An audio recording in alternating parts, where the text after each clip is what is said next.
Millennial anti-theft device.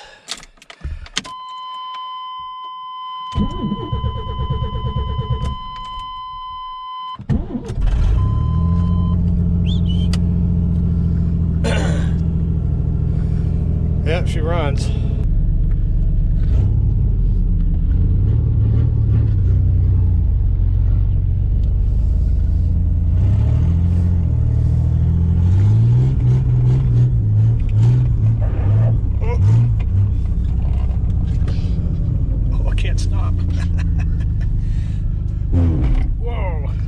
Icy out here. Oh, we might want to get that renewed. Old girl's been beat severely by the elements and by me. Oops. Behold the mighty 4.3 V6. Good engine. 2/3 of a 350. That's pretty much it. And it's just as reliable. Most of them are anyways. Just like in typical GM fashion, they take a great engine platform and they top it off with junk. But this one is better than any of the modern stuff, like my 07 Silverado. This thing sits outside, neglected, all hours of the day and night, hot of the summer, cold of the winter. And you can go right out, turn the key, she starts right up. There's no fancy electronics running the fuel pump. It's just a little bit of magic box there running the fuel injection and stuff, but they built the stuff good in those days. Unlike today, but I digress. So the complaint, my complaint, is the starter only works when it's above 20 degrees outside, give or take. Starts getting at 20 degrees, you got to turn the key several times. You can hear the, what do you call it? The Bendix getting thrown out, so the gear is getting tossed into the ring gear. But the, man, wintertime, it's not making contact with the solenoid inside, so it's not sending current to the armature. Like right now, turn the key, fires right up, no problem. But once it gets cold, I believe that there's probably just grease in there that's like paste or tar. It's not throwing it's not doing what it's supposed to be doing. It's not throwing it far enough. So we're going to try to extract this thing. I don't know. This isn't a priority, so if I get frustrated or if it's encased in ice, I'm just going to leave it here and pick it up another day. But first things first, got to disconnect the battery. I was looking for tools, but then I remembered you don't need tools with this thing. You just give it a little yank. Stuff comes off. All right.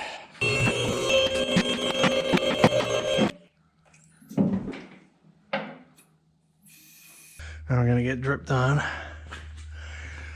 Oops. It's all good, still works. Is this leaking? Sure looks that way, doesn't it? Oh, that's water.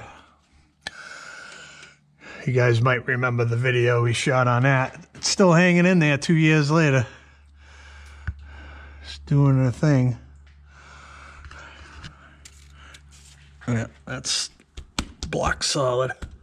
It's starting to melt. This is the first day above freezing we've had in eons. Oh, hey, look at that. Dingleberry. All right, where's the starter of this thing? Okay. So in order to get the starter out, you got to pull the whole front differential out, is what it looks like. That wouldn't surprise me one bit. I don't know if it'll fit through this hole here. It might. Why is everything got to be a project? I don't want any more projects. That's about the only place it can go out. Yeah, it's not coming through here, that's for sure. What in the thunder? So, yeah, we'll try this. See how this goes. So I'm sitting here thinking, got this wild idea that I'm going to try to get these cross-member bolts off. That should be interesting. They might come off. They don't look too bad.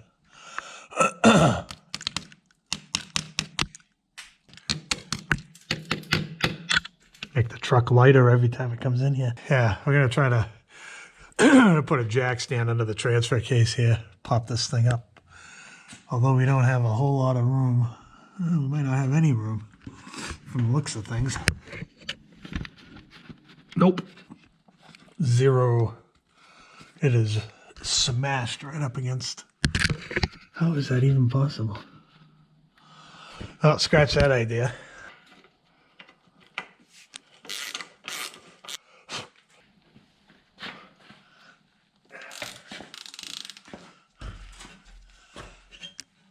Ah, Jesus Christmas.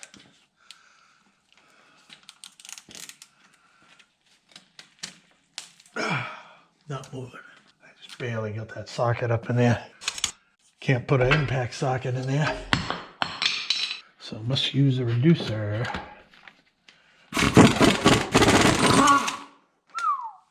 Didn't think that was coming out of there. It's not that bad a shape, except for the top half. Boy, oh boy. It's a good thing these cameras are waterproof. I tell you, things getting a bath. Man, I can already tell this is gonna be fun.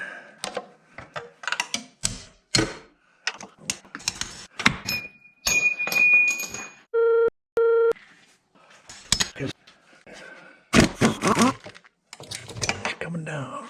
I have to put the thing in the vise to get that socket off of there. It's the only way. It's the only way you're getting that off. Whew, that one's a little bit worse. Man, what a mess. It's like 36 degrees in here and it feels extremely warm compared to the barn where my bench grinder's at. This is gonna work out. Something tells me this ain't gonna work. Can't even back it up enough. Boy. Who engineers this crap anyways? I've never seen anything like this. It's gonna be the worst I've ever seen for a starter. It's freaking ridiculous. It's the same size starter as what was on the old 350s too. I'm supposed to fit it through this hole. Whew. It's gonna be fun. And then I gotta take all the wires off because I can't reach any of them. Can't even get the nose out of the friggin' bell housing. Man, couldn't have put more stuff in the way. I mean, if they put half the effort into engineering something normal, than the engineering it stupidly to make everybody's life miserable servicing the damn thing. This is ridiculous. You shit me. Seriously? Transfer case is smashed up against the body. That can't move. Disconnect the motor mounts and pull the engine up. That's about the only way you're gonna get this thing out of here. I'm not doing that. I'll junk the friggin' vehicle before I do that. I'm not torching bolts off, starting fire. No way. No friggin' way. You gotta be shitting me. Oh man. You gotta drop. You gotta drop the front diff and pull this bar up. Oh my lordy. The thing starts and runs, I'm done. Sorry guys. That's it for me.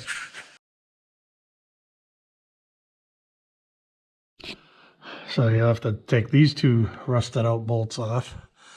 lower this whole thing down and then try to get this rusted out bolt and nut out, and that rusted out bolt might take the frame with it.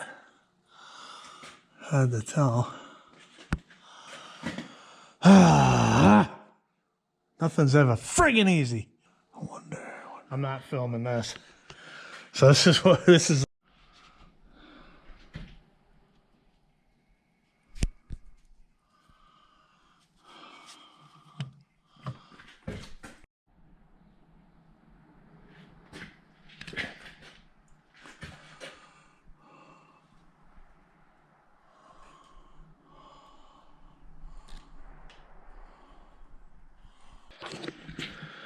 Boy, I'm about tired of getting dripped on here. So I had to cut that bolt out of there. That's the only way I could get it out. Now the next conundrum is this bolt. You would think they would weld a nut on the inside of the frame. Wouldn't that be a nice thing to do for the people who have to service these vehicles down the road? Nope. Nope. They put a friggin' nut up inside this friggin' hole. And the only thing that fits in there is a box end wrench that doesn't grip that stupid thing because there's no room. Oh my God, I'm telling you. That's asshole engineering if I've ever seen it. All this for a friggin' starter.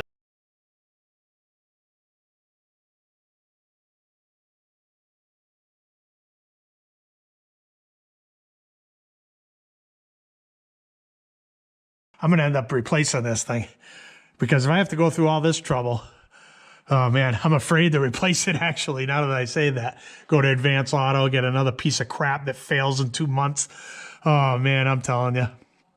This is infuriating. I've been out here for 2 hours. 2 friggin' hours. Now I gotta find a bolt that was a little bit shorter to fit in that. I almost burned right through the slave cylinder there. Oh boy, I'll tell you. General Motors. Oh, big sigh, big sigh. So this turned into a shit show. Got it out. I got angry. I hacked and cut. One thing I've learned in my life, nothing turns out the way it's planned, ever. And case in point, here we've got a snapped off starter wire and a completely rounded off power wire. And after all that, I still can't fit the starter through that hole. And did I damage this? Oh God, help me. If I damage this, I'm going to set this truck on fire, I think. I think that's what I'm gonna do. I'm about ready. We're getting there. Boy. I'm telling you, man. It's one of those days I should have stayed in bed. All I've been doing is getting dripped on, squeegeeing water. There goes some snow off the back of my neck. I'm telling you, I about had it. Okay. I was gonna buy a new one. You know me. $120, come on. So I went out late in the snow and the rain. Got soaking wet, froze my butt off. That's why I got the heat going. And I pulled this out of there.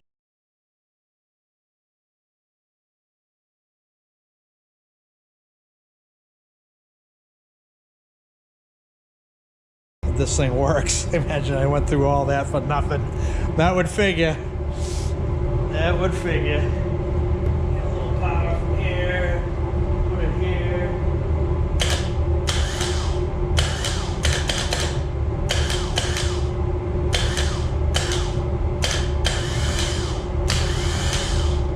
It's pretty good to me. So I don't know if I went over all the stuff that I had to go through to get this thing out of here. I had to pull this brace out of here. This is where the right side referencing, of course, from the driver's seat, as we do everything in automotive, the right side of the front axle assembly bolts right there. Of course, it's got its own bushings and everything. That was right in the way. I could not get the starter out the normal way, which is, I've always taken starters out right where they are close to. Impossible because of that. I even tried grinding on it, as you can see. Wasn't happening. I tried jacking the engine up, down, sideways. That didn't work. I ended up getting it through here somehow. To be honest with you, I really don't know how I did it. It was tough. It wasn't easy, that's for sure. This is probably the hardest starter job I've ever had to do in my life. It was absolutely miserable. So I got the axle sitting right there. And I cut a hole in the frame out of frustration because I couldn't get my tools in there. I don't care. I'm past the point of caring. This ain't a road vehicle. This ain't a customer's vehicle. This is my vehicle. So they can do whatever the hell they want with it. So that's what I did. It was a hole like that right there. Same thing. I just made it a little bit bigger. And it works really nice that way.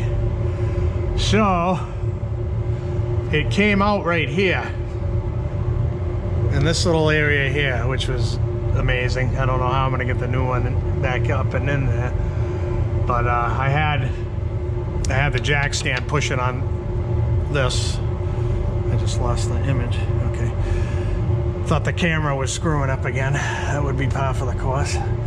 Anyways, yeah, so I got to put the jack stand back up on here on a block of wood and move the engine around, up, down. It was kind of like an in-between. It wasn't all the way up, it wasn't all the way down. I was in the process of moving it, and the thing slid out. I couldn't believe it.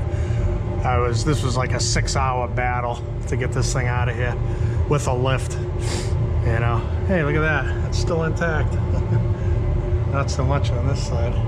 This side came out, went through my tire. That's why I have a 30-year-old tire on here. You can see the cracks in it.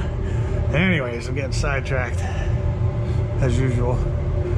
But yeah, so that's what I'm gonna do. I'm not gonna film this whole thing because this is gonna be a stupid long video. I'm just gonna kind of go over what I did. It's there's nothing I can really show you. I'm just battling.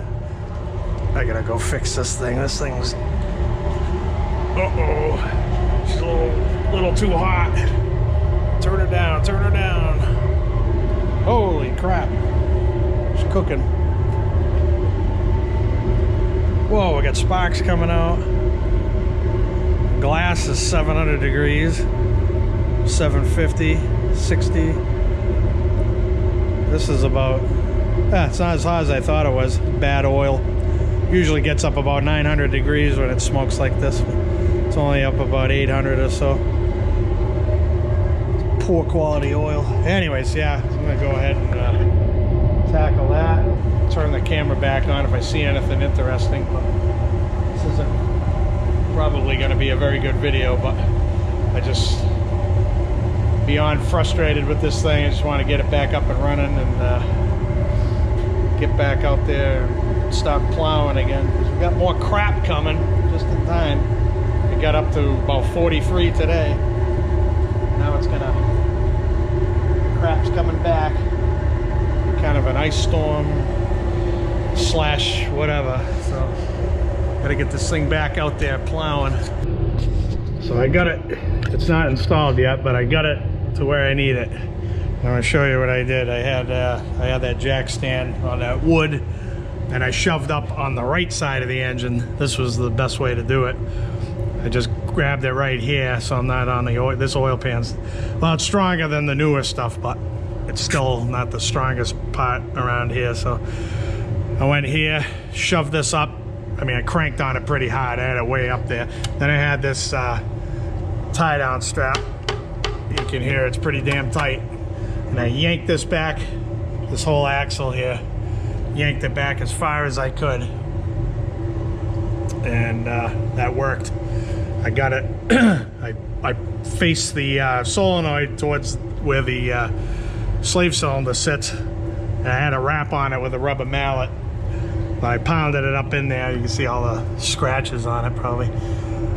So it's in. So from here, it's just a matter of installing everything back in. I'm gonna get this bolted up. I'm gonna try to get this brace put back in. It's on the floor over here.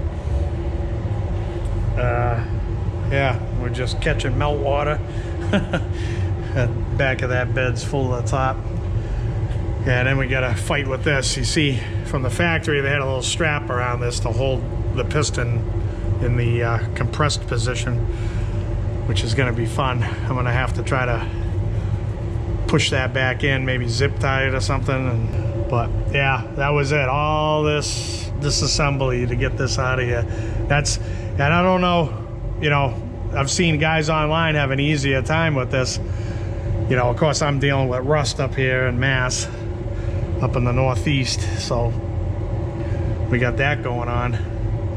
But also, you know, the motor mounts, engine mounts, they're all sagging down. This is sagging down, so it's a combination of all of that fighting me. So, but either way, I got this thing in, so I'm pretty happy. So I'm gonna keep going.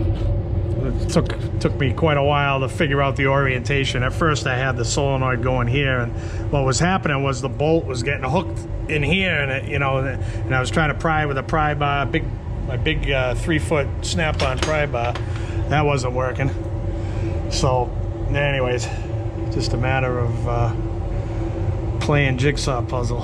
So I never believed I'd get this done today. But as you can see, the starter is in place, bolted up, wired up. We got the clutch line put back where it goes. Got it secured with a grip lock tie. These things are awesome.